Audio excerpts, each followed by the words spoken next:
낚시터의 노인과 민지. 이 글은 할아버지와 민지가 함께 쓰는 글이며 본격적인 내용에 들어가기 전에 무료로 할 수 있는 구독과 좋아요 한 번씩 눌러주시면 큰 힘이 됩니다. 그날도 나는 낚싯대를 들고 강가에 앉아 있었다.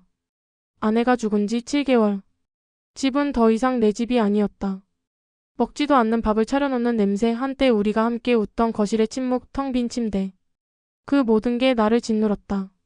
그래서 나는 낚시터의 한 코너에 작은 텐트를 쳤다. 아이들에게는 말하지 않았다. 뭐라고 할까봐.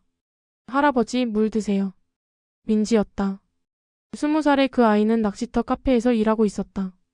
피곤해 보이는 얼굴에도 항상 웃음이 있었다. 처음에는 그냥 친절한 직원이려니 했다. 하지만 어느 날부터 아이는 내 옆에 앉기 시작했다. 그리고 자기 이야기를 했다. 할아버지, 저 엄마가 혼자예요.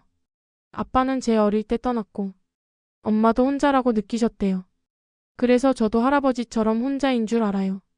그 말을 들었을 때 난 눈물이 나려고 했다. 누군가 내 마음을 이해한다는 게 이렇게 반가울 수 있다니. 시간이 지나면서 우리의 관계는 깊어졌다. 민지는 내 손주가 되었다. 아니, 더 이상 손주가 아니라 내 딸이 되어갔다. 밤에 아이가 야간 배송 알바를 하러 나갈 때면 나는 그 아이를 따라갔다. 은행 골목, 사람 없는 아파트 단지, 그곳에서 나는 아이 뒤에서 지켜봤다. 위험하면 나타났다. 알바비를 받은 후에는 아이 손을 잡고 밤거리를 걸었다. 할아버지, 왜 따라와요? 너를 지키려고. 민지는 울었다. 겨울이 들어섰을 때 나는 낚시터 근처에 작은 원룸을 얻었다. 텐트에선 추울 것 같았다. 민지는 그때부터 나와 함께 밥을 먹기 시작했다. 라면, 계란밥, 가끔은 내가 끓인 미역국. 할아버지, 저 진짜 혼자가 아니군요. 응, 이제는 혼자가 아니야. 그런데 춘절, 명절, 보름쯤 전 전화가 울렸다. 아버지? 낚시터 근처에서 계신다고요. 어떻게 알았니? 아내가 알아냈어요. 뭐하고 계세요? 막내 아들의 목소리는 차가웠다. 나는 낚시를 하고 있다고만 했다. 그 다음 날 큰아들이 찾아왔다. 자신도 모르게 체포당할 듯한 기분이 들었다. 아버지. 이 동네 사람들이 자꾸만 아버지와 여자 대학생이 함께 있는 걸 본다고 해요. 나는 그게 민지라고 설명했다. 손주나 다름없다고. 하지만 큰아들의 얼굴은 변했다. 아버지, 정신 차리세요. 요즘 이런 사건들 없던가요? 할아버지는 젊은 여자가 아버지를 꼬드겨서 집을 넘겨주다가 결국 아니야, 민지는. 민지? 그 여자 이름도 알고 계세요? 아버지, 돈 얼마나 써줬어요? 내가 아무것도 안 해줬다고 했을 때 큰아들은 비웃음을 쳤다. 아버지, 우리 형제들이 놀고 먹는 줄 알아요? 아버지 통장을 확인해 봤어요.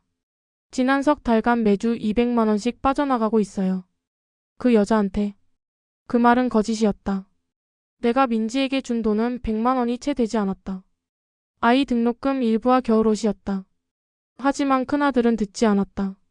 우리가 형사를 고용해서 그 여자를 조사하게 할 거예요. 아버지 나이에 이런 일? 창피한 줄은 아세요? 내 마음이 철렁 내려앉았다. 형사? 조사? 그날 오후 나는 낚시터로 갔다. 민지를 봐야 했다. 아이에게 일이 터질 것 같았다. 민지, 너 혹시 누가 너한테 묻지 않았어? 아이의 얼굴이 창백해졌다. 할아버지, 왜요? 뭔가 있어요? 나는 아이 손을 잡았다. 떨리는 손으로. 아들 내가 형사를 고용했어. 너를 조사하래. 왜요? 제가 뭘? 너를 좋게 생각 안 한대. 민지의 눈에서 눈물이 흘렀다. 하지만 그건 슬픔이 아닌 분노의 눈물이었다. 할아버지, 저 거기서 일 안 하겠어요. 그리고 할아버지도 저한테 이렇게 의심하세요? 아니야, 할아버지는. 아니에요. 할아버지가 저한테 이런 말을 하는 건 이미 의심한다는 뜻이잖아요. 민지는 그 자리에서 일어났다. 저 엄마가 할아버지 돈 가지고 튄다고 했어요. 저도 그럴 수 있다고 생각하셨나 봐요. 다 똑같네요. 민지, 기다려. 하지만 아이는 서지 않았다. 그대로 사라졌다. 그 다음 날 큰아들이 다시 나타났다. 법적 서류를 들고. 성년 후견인 제도 신청이었다. 내 판단 능력이 없다는 이유로. 동시에 경찰이 왔다. 민지를 사기 혐의로 고발했다는 통보였다. 아무 증거 없이. 아버지, 이제 모든 게 명확해졌죠? 그 여자 때문에 아버지가 이 지경이 됐어요. 나는 그 말을 듣고 비명을 질렀다. 아니야. 그 아이는 아무것도 안 했어. 너희들이 모든 걸 망친 거야. 하지만 아무도 나를 듣지 않았다. 그 후 나는 아이들의 감시 속에서 살아야 했다. 원룸도 집으로 돌아가야 했다. 은행 계좌는 동결됐다.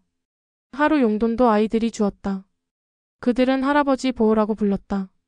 하지만 그건 감옥과 다를 바 없었다. 몇 달 후 신문에 작은 기사가 났다.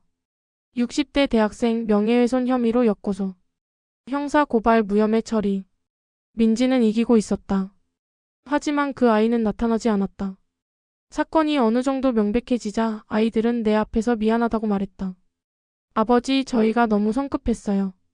하지만 그들이 한 말은 잊혀지지 않았다. 그 여자를 조심하세요. 아버지가 속는 거 아닌지 확인했고요. 나는 그들을 봐도 웃을 수가 없었다. 겨울이 다시 돌아왔을 때 나는 강가에 앉아 있었다.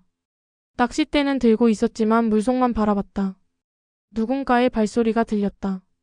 할아버지. 돌아섰을 때 민지가 서 있었다. 얼굴이 더 여위어 있었다. 하지만 눈은 여전히 그때 그대로였다. 민지. 할아버지 할아버지 때문에 소송 끝났어요. 이겼어요. 근데 아이가 말을 잇지 못했다. 근데 할아버지는 어떻게 지내셨어요? 나는 아이를 안을 수 없었다. 아이도 나를 안을 수 없었다. 그 사이에는 의심의 벽이 너무 높이 서 있었다. 할아버지, 죄송합니다. 아니다. 죄송한 건 할아버지야. 우리는 나란히 강을 바라봤다. 그리고 더 이상 말을 하지 않았다. 사실 할 말이 없었다. 어떤 말도 이 틈을 메울 수 없었다. 신뢰는 그렇게 무너졌다. 한 번의 의심으로, 한 번의 오해로. 나는 깨달았다. 죽음보다 무서운 건 따로 있다는 걸. 그건 바로 누군가를 완전히 믿었다가 완전히 의심하게 되는 경험이었다. 그리고 그 상처는 죽음처럼 돌이킬 수 없다는 걸. 강물은 여전히 흘렀다. 하지만 그 소리는 더 이상 위로가 아니었다. 그건 시간이 흘러도 지워지지 않는 후회의 소리였다. 그 다음 날 민지는 나를 찾아와 함께 앉자고 했다. 낚시터 카페의 한 모서리. 창밖으로 강물이 보이는 자리였다. 할아버지, 저 이제 뭐 해야 할지 모르겠어요. 왜 그래? 법원에서 할아버지 자식들한테 손해배상하라고 했어요. 근데 제가 학생이잖아요. 돈도 없고. 내 가슴이 철렁했다. 그럼 민지가 계속 고통받는 거네? 네. 근데 그것보다 민지가 말을 끊었다. 아이의 눈에 눈물이 맺혀 있었다. 그것보다 할아버지가 지금 뭔가 이상해요. 뭔가 계속 죄책감을 느끼시는 것 같고. 나는 대답할 수 없었다. 맞는 말이었으니까. 할아버지, 이건 할아버지 잘못이 아니에요. 할아버지 자식들이 한 거예요. 저도 알아요. 형사 고용한 것도, 통장 조작한 것도, 경찰한테 거짓 고발한 것도 다 할아버지가 아니라. 근데 내가 민지 말을 믿지 않았잖아. 그 말을 꺼냈을 때 민지는 울기 시작했다. 그건 분노의 울음도 아니었다. 그건 절망의 울음이었다. 할아버지, 그때 할아버지가 저한테 한 말. 아직도 기억해요. 내가 형사를 고용했어라고 했을 때 제가 느낀 배신감이 정말로 죽고 싶을 정도였어요. 내 손이 떨렸다. 제 엄마도 아버지가 날 버렸을 때 이런 기분이셨나 싶고 할아버지도 저를 버렸구나 싶었어요. 근데 할아버지는 제 아버지가 아니시니까. 민지, 그런 말 아니에요. 이 말은 해야 돼요. 할아버지가 알아야 해요. 이게 뭐 하는 짓인지. 민지가 일어났다. 창밖으로는 저녁의 햇빛이 비쳤다. 강 위에 금색으로. 할아버지, 저 지금 서울 법원에서 이긴 거 맞지만 제 삶은 완전히 박살났어요. 학교도 못 다니겠고 이 동네 사람들은 저를 이상하게 봐요. 야간 배송 알바하던 곳도 못 가고. 왜냐하면 저는 여전히 그 여자거든요. 그 여자는 할아버지 돈을 탈취하려고 했던 여자. 그 여자는 할아버지를 꼬드겼던 여자. 이제 법원이 아무리 제 손을 들어줘도 이 동네에서는 저는 범죄자예요. 나는 일어나려고 했다. 앉으세요, 할아버지. 민지가 손을 내밀어 나를 누르고 앉혔다. 더 할 말 있어요. 할아버지 자식들 얘기예요. 뭐? 그들이 할아버지한테 뭐라고 했어요? 미안하다고? 너무 성급했다고? 응. 그런데 그들이 저한테는 뭐라고 하는지 알아요? 민지가 폰을 꺼냈다. 그리고 메시지 화면을 보여줬다. 큰아들, 둘째 아들, 막내 아들의 카톡이었다. 그 여자는 결국 아버지를 도구로 써먹으려고 했던 거야. 법원에서 진 거지만 우리는 알아. 너 누구냐? 다음 메시지. 엄마는 아버지한테 이미 말했어. 그 여자는 이제 우리 집에 발도 못 들이게 할 거야. 그 다음. 형사 고용비 환급 받아야 하는데 그 여자한테 청구할 수도 없고. 아버지도 남은 거 있으면 챙겨야 해. 그 여자 때문에 가족이 얼마나 고통받았는지 알아? 마지막 메시지는 딸인 윤정이가 보낸 거였다. 혼자 낚시터 가서 혼자 사는 것도 서러운데 집안이 완전히 박살났어. 아버지 뭐 했든 간에 우리가 아버지 뒷바라지 할 거야. 근데 그 여자는 절대 허락 못해. 우리 가족의 평화를 위해서. 나는 그 메시지들을 읽고 있었다. 그리고 깨달았다. 내 자식들이 얼마나 계산적이었는지를. 민지 이걸 왜 보여줘? 할아버지가 알아야 하니까요. 이게 뭔가? 할아버지 자식들이 한 게 뭔가? 민지가 폰을 내렸다. 그리고 말했다. 할아버지, 저 이제 서울로 나갈 거예요. 엄마한테 갈 거고. 새로 시작할 거예요. 근데 뭐야? 할아버지도 이대로는 못 살 것 같아요. 할아버지 자식들은 할아버지를 사랑하는 게 아니라 할아버지 재산을 지키려고 하는 것 같아요. 내가 대답할 수 없었다. 왜냐하면 그건 이미 알고 있던 진실이었기 때문이다. 단지 외면하고 있었을 뿐. 할아버지, 저는 할아버지의 딸이 될 수 없을 것 같아요. 할아버지 자식들이 계속 저를 적으로 만들 테니까. 근데 혹시 할아버지가 버틸 수 있다면 저랑 아주 조용히 만날 수 있을까요? 아무도 모르게? 민지. 아니면 말고요. 할아버지가 지칠 거 알아요. 이 모든 게 피곤할 거예요. 민지는 일어섰다. 그리고 나를 바라봤다. 그 눈빛은 이제 순수함이 아니라 생존의 의지로 가득 차 있었다. 잘 가세요, 할아버지. 그리고 다시 한번 미안해요. 저 때문에 이런 일이 생겨서. 아니야, 미안한 건. 하지만 민지는 이미 돌아섰다. 그 다음 주 나는 결정을 내렸다. 집으로 돌아가는 대신 원룸 계약을 다시 했다. 아이들이 반대했다. 윤정이는 울면서 말했다. 아버지 뭐 하세요? 또 그 여자 때문에? 나는 웃었다. 아무것도 아닌 웃음이었지만. 아니야. 그냥 혼자 살고 싶어. 혼자요? 할아버지 나이에? 응. 그게 낫겠더라. 그들이 나를 강제로 데려가려고 했을 때 나는 경찰을 불렀다. 그리고 성년 후견인 제도 취소를 신청했다. 법원은 내 의지를 존중했다. 아직도 멀쩡한 판단 능력이 있다고. 아이들은 충격을 받았다. 아버지 뭐 하시는 거예요? 저희가 다 할 텐데. 너희가 뭘 할 거야? 내가 눈 떠 있는데. 내 삶을 빼앗아가? 그 말이 나갔을 때 큰아들의 얼굴이 변했다.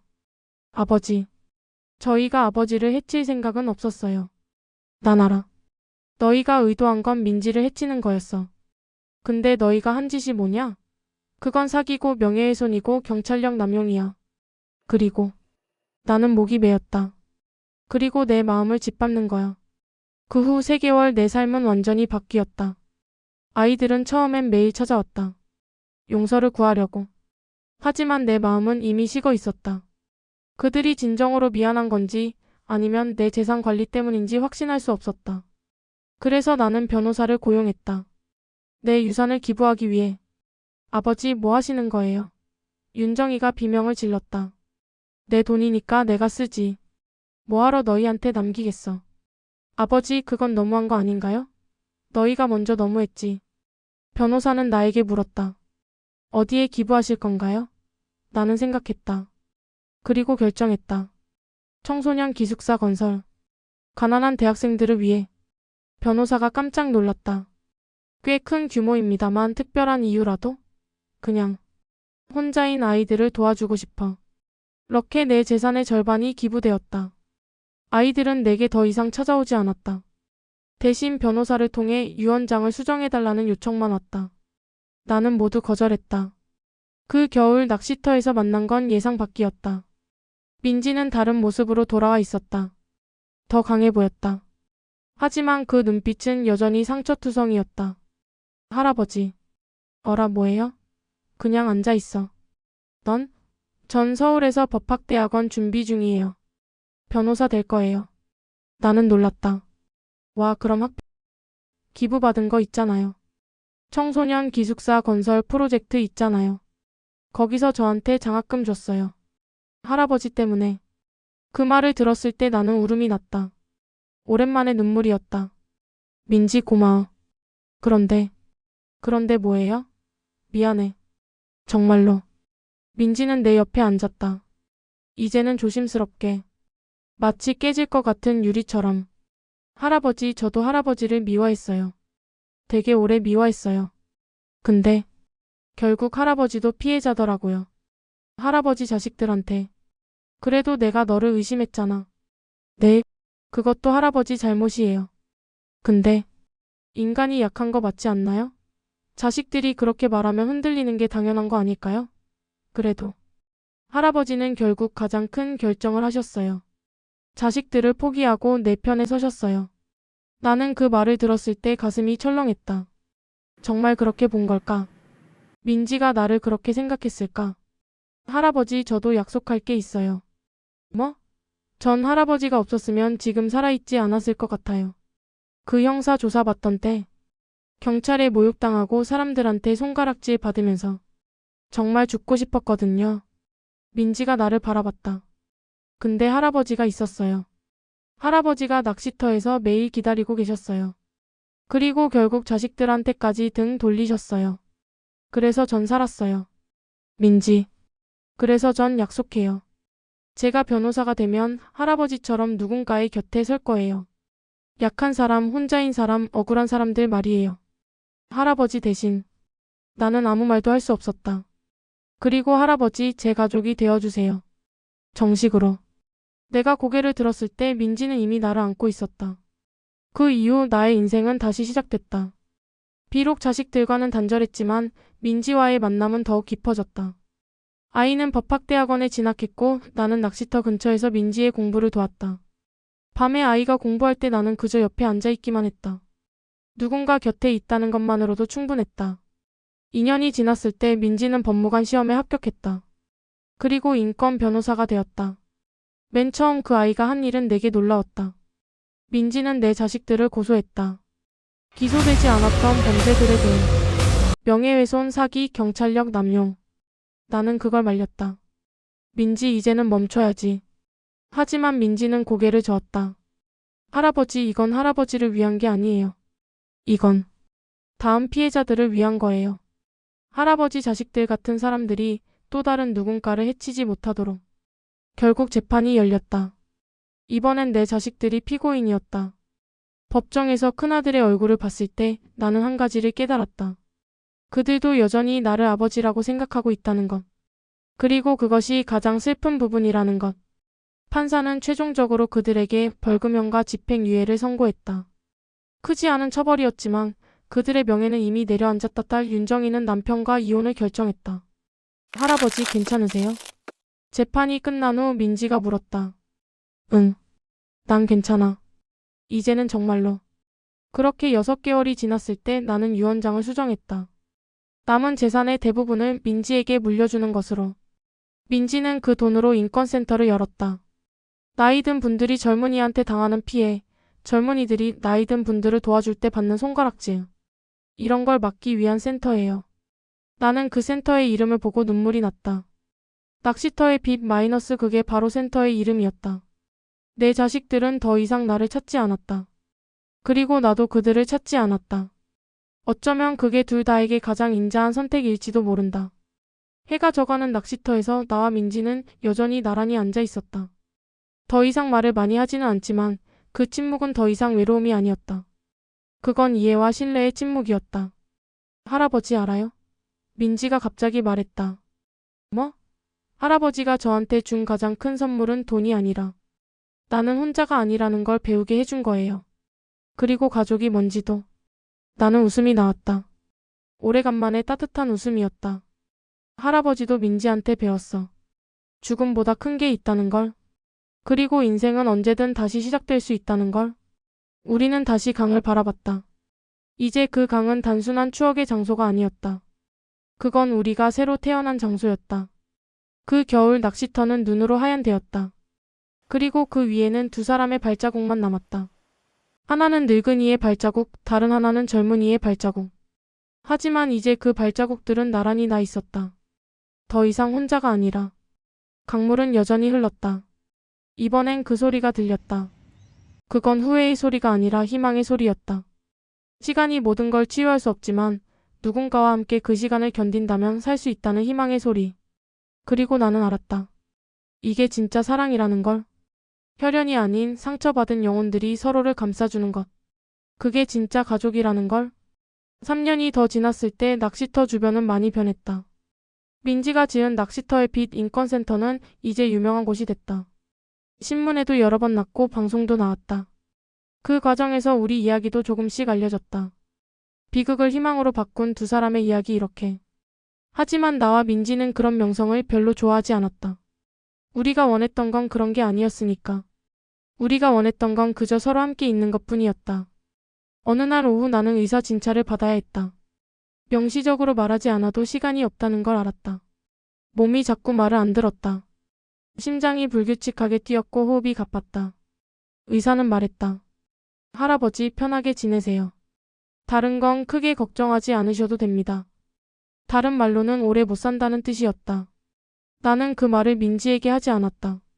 아이가 변호사 일로 바빴고 센터도 커지고 있었다. 괜히 걱정 끼치고 싶지 않았다. 하지만 민지는 알았다. 항상 그랬듯이. 할아버지 뭐 숨기세요? 어느 날 물었다. 안 숨겨. 거짓말 치지 마세요. 할아버지 표정이 이상해요. 결국 나는 다 말했다. 의사의 진단과 예후에 대해. 민지는 울지 않았다. 대신 나를 안았다. 그리고 말했다. 할아버지 그럼 이제부터는 매일 함께 있자고요. 일은 내가 할 테니까. 민지 넌 일이. 일보다 할아버지가 더 중요해요. 럭키 민지는 센터 대표직을 후배에게 넘겼다. 그리고 나와 함께 시간을 보냈다. 아침 정오 저녁. 매 순간을 함께했다. 우리는 낚시터에 가는 시간을 늘렸다. 더 이상 낚시를 하지는 않았지만 그냥 앉아 있었다. 강을 보면서. 할아버지 기억나요? 처음 만났을 때? 응. 넌 물을 갖다 줬어. 네. 그때 할아버지 눈이 정말 텅 빈 것처럼 보였어요. 마치 할아버지가 이 세상에 없는 것처럼. 나는 웃음이 났다. 맞아. 그때 난 정말 죽어 있었어. 근데 이제는? 나는 민지를 봤다. 이제는 살아있어. 민지는 내 손을 잡았다. 따뜻한 손이었다. 그때 낚시터 건너편에서 한 무리의 학생들이 보였다. 남자, 여자 여러 나이의 학생들. 그들은 낚시터의 빛 센터에서 활동하는 자원봉사자들이었다. 민지가 수업을 하고 있었다. 법학 수업이자 동시에 인권 수업. 그들도 할아버지 같은 사람들을 도와줄 거예요. 할아버지가 저를 구했던 것처럼. 나는 그 젊은이들을 봤다. 그들의 눈에는 희망이 있었다. 그리고 분노도. 정의를 위한 분노. 할아버지는 한 사람을 구했는데 그게 이제 수백 명이 되어가고 있어요. 그게 뭐 하는 거인가? 할아버지가 한 거예요. 할아버지 때문에. 나는 눈물을 흘렸다. 그건 슬픔의 눈물이 아니었다. 그건 생의 보람을 느끼는 눈물이었다. 그날 밤 나는 새로운 유언장을 썼다. 민지의 도움을 받아서. 내 재산뿐 아니라 내 인생 전체. 내 경험과 고통 그리고 배움 모두를 민지와 함께 세상에 남기기로 했다. 할아버지 이거 쓰시다가 힘들지 않으세요? 민지가 물었다. 아니. 오히려 가볍네. 마치 짐을 내려놓는 것처럼. 유언장에는 이렇게 썼다. 나 김영수는 내 인생에서 가장 깨달은 게 하나 있다. 그건 혈연도 돈도 명예도 아니라는 것. 가장 값진 건 누군가와 함께 상처를 보듬어주는 것이라는 것. 나는 그것을 배웠다. 그리고 그것을 실천했다. 민지라는 천사 같은 아이를 통해. 이 유언장을 읽는 모든 사람들에게 말하고 싶다. 혼자라고 느끼지 마. 누군가는 너를 찾고 있다. 그리고 너도 누군가를 찾을 수 있다. 그것이 생의 의미다. 유언장을 마친 후 나는 더 편해졌다. 마치 내 모든 짐을 세상에 맡긴 것처럼. 그 겨울 나는 자주 감기에 걸렸다. 그리고 폐렴에 걸렸다. 의사는 말했다. 할아버지 이번엔. 더 이상의 말은 필요 없었다. 내가 입원했을 때 민지는 내 손을 놓지 않았다. 밤낮으로. 할아버지 아직 할 말이 있어요? 있네. 뭘 했으면 싶어? 민지는 생각했다. 할아버지 저 시집은 안 갈 것 같아요. 대신 할아버지 이름으로 재단을 세울 거예요. 할아버지도 좋으시겠죠? 나는 웃었다. 응, 좋아. 매우. 그리고 할아버지 저 할아버지를 절대 잊지 않을 거예요. 평생. 할아버지가 저를 구했으니까. 할아버지가 나한테 보여준 게 뭔지 알아요? 절망 속에서도 누군가를 믿고 사랑할 수 있다는 것. 그게 가장 큰 선물이었어요. 나는 민지를 봤다. 그리고 가슴 한켠이 놓였다. 그 아이가 살아갈 거란 확신이 생겼다. 내 없이도. 민지 한 가지만 더 부탁할 게 있어. 뭐예요? 다른 누군가를 구해줄래? 할아버지 대신? 민지의 눈에서 눈물이 흘렀다. 하지만 아이는 웃고 있었다. 응. 약속할게요. 그 약속이 나를 놓아주었다. 마지막으로 필요했던 건 그것이었다. 누군가가 내 뒤를 이어가리라는 확신. 새벽 3시 나는 조용히 눈을 감았다. 그때 민지가 내 손을 잡아주었다. 할아버지 감사합니다. 제 인생을 살리기 위해. 나는 더 이상 들을 수 없었지만 민지의 목소리는 마지막으로 내 마음에 닿았다. 이 다음부터는 민지인 내가 써내려가는 글이다고 후 1년. 낚시터 옆에는 새로운 건물이 세워졌다. 김영수 노인인권재단 센터라는 이름의 건물. 민지는 그곳에서 계속했다. 노인들을 돕고 젊은이들에게 가르치고 한국 사회가 버린 사람들을 다시 일으켜 세우는 일을. 그리고 재단의 벽에는 할아버지 걸려 있었다. 낚시터에서 강을 보는 사진. 그 옆엔 명판이 있었다. 우리가 누군가를 구할 때 우리 자신도 구해진다. 마이너스 김영수. 매년 이 센터에서는 수백 명의 학생들이 공부했다. 법을 배우고 정의를 배우고 그리고 무엇보다 사랑을 배웠다. 약한 자를 돕는 방법을 배웠다. 민지가 강의를 시작할 때마다 그녀는 항상 같은 말로 시작했다. 여러분, 저도 한때는 절망했습니다. 세상이 나를 버린 줄 알았을 때. 하지만 누군가가 나를 구했습니다. 한 노인이. 그래서 저는 여기 있고 여러분은 여기 있습니다. 이제 우리가 할 일은 이 사랑을 계속 전하는 것입니다. 그리고 그녀는 할아버지 얘기를 했다. 어떻게 한 노인이 죽음의 경계에서 다시 살아났는지, 어떻게 오해가 신뢰로 바뀌었는지, 어떻게 저주가 축복으로 변했는지. 그 이야기는 수천, 수만 명의 가슴을 울렸다. 그리고 많은 사람들을 움직였다. 5년이 지났을 때 그 센터는 전국에 열개가 되어 있었다. 각 도시에서, 각 지역에서 내 이름을 달고. 민지는 이제 30대가 되었다. 한국의 가장 유명한 인권 변호사. 하지만 그녀는 여전히 낚시터에 갔다. 매주 한 번씩. 그곳에서 그녀는 혼자가 아닌 누군가들을 만났다. 또 다른 노인들, 또 다른 아이들. 그리고 그들이 함께 앉았다. 강을 보면서. 여기가 할아버지 그리운 때 올 수 있는 곳이에요. 제가 전해드릴게요. 할아버지는 여기 계셔요. 항상. 그리고 민지는 그들이 할아버지와 같은 경험을 하지 않도록, 그 아이들이 할아버지와 같은 절망을 겪지 않도록 싸웠다. 법정에서도, 미디어를 통해서도, 그리고 가장 중요하게는 한 사람 한 사람과 만나면서. 10년이 지났을 때 한 TV 다큐멘터리 팀이 강가에 왔다. 이 낚시터가 정말 다큐의 배경이 된 곳이라고요? 네. 여기가 모든 게 시작된 곳이에요. 카메라가 민지를 찍었다. 그리고 그 옆에 빈자리를 찍었다. 여기 앉아있던 할아버지를 그리워하세요? 민지는 오랫동안 대답하지 않았다. 그리고 말했다. 네. 하지만 제가 할아버지를 그리워하는 건 할아버지가 원했던 게 아니라고 생각해요. 할아버지는 제가 계속 앞으로 나아가길 원하셨거든요. 그리고 다른 누군가를 도와주길. 그래서 저는 슬프지 않아요. 오히려 감사해요. 할아버지를 만나서. 그 감사함이 지금의 민지 변호사를 만든 거군요. 네. 할아버지가 없었으면 저는 지금 여기 서 있지 않았을 거예요. 아마 그때 낚시터 강에 몸을 던졌을 거예요. 진짜로. 다큐는 그렇게 시작되었다. 그리고 방영되었을 때 한국 사회는 흔들렸다. 우리는 얼마나 많은 민지와 김영수를 놓쳤는가? 뉴스 헤드라인이 그렇게 띄었다. 정부는 노인보호법을 강화했다. 젊은이들을 위한 법도 개정됐다. 그리고 가장 중요하게는 사회의 인식이 조금씩 바뀌었다. 혼자라는 건 약함이 아니라 누군가와 함께 일어설 수 있다는 거라고. 누군가를 도와주는 건 손해가 아니라 자신을 도와주는 거라고. 그 다큐멘터리는 여러 상을 받았다. 하지만 민지는 그 상들을 할아버지의 이름으로 기증했다. 이건 제 상이 아니에요. 할아버지 상이에요. 20년이 지났을 때 민지는 40대가 되었다. 그리고 그녀는 대선 후보로 거론되기도 했다. 하지만 그녀는 그걸 거절했다. 저는 정치인이 아니라 변호사가 되고 싶어요. 그리고 할아버지가 하신 일을 계속하고 싶어요. 누군가를 구하는 일 말이에요. 그리고 그녀는 한 가지 더 했다. 자신의 유산반을 기부했다. 아직도 절망하고 있는 사람들을 위해. 저도 할아버지처럼 하고 싶어요.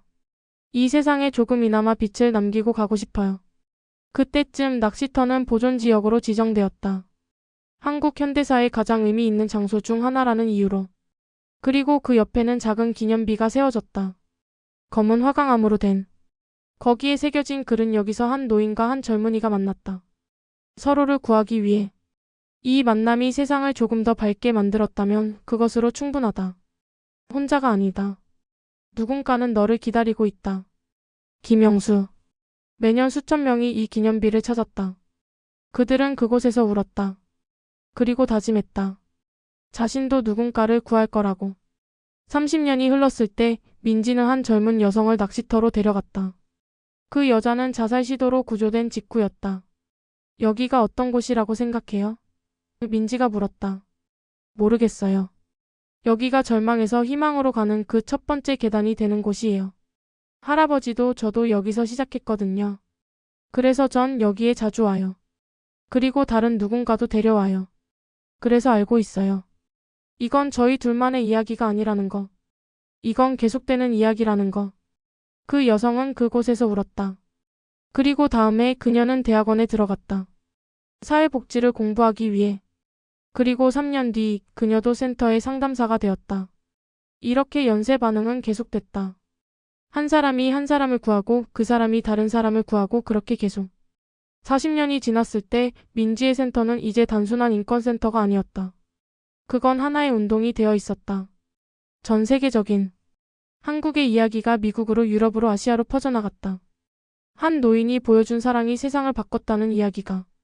그리고 민지는 그때 비로소 깨달았다. 할아버지는 죽지 않았다는 걸. 할아버지는 매 순간 살아있다는 걸. 내 안에서 그리고 수백만 명의 마음속에서. 50년이 지났을 때 민지도 이제 늙은이였다. 머리가 하얀 할머니가 되어 있었다. 그리고 어느 봄날 그녀는 다시 낚시터에 갔다. 혼자. 낚싯대를 들었다. 할아버지처럼. 그리고 그 옆에 한 젊은이가 앉았다. 절망한 눈으로. 할머니 여기. 뭐 하세요? 민지는 웃었다. 그것은 할아버지가 민지에게 보여줬던 바로 그 따뜻한 웃음이었다. 그냥 앉아 있어. 너도 앉아봐. 혼자는 아니야. 그렇게 또 다른 이야기가 시작되었다. 강물은 여전히 흘렀다. 50년을 흘렀어도 멈추지 않는 강물. 하지만 그 위에는 이제 수천 개의 발자국이 있었다. 모두 같은 방향으로. 앞으로. 그리고 누군가는 말했다. 이게 사랑의 형태구나. 한 사람에서 시작되는 사랑이 어떻게 세상 전체를 바꿀 수 있는지 보여주는 것. 그 말은 맞았다. 왜냐하면 그것이 바로 한 노인과 한 젊은이가 낚시터에서 시작한 것이기 때문이었다. 단지 혼자가 아니다는 그 한마디로부터. 그리고 그 한마디가 만든 50년의 사랑으로부터.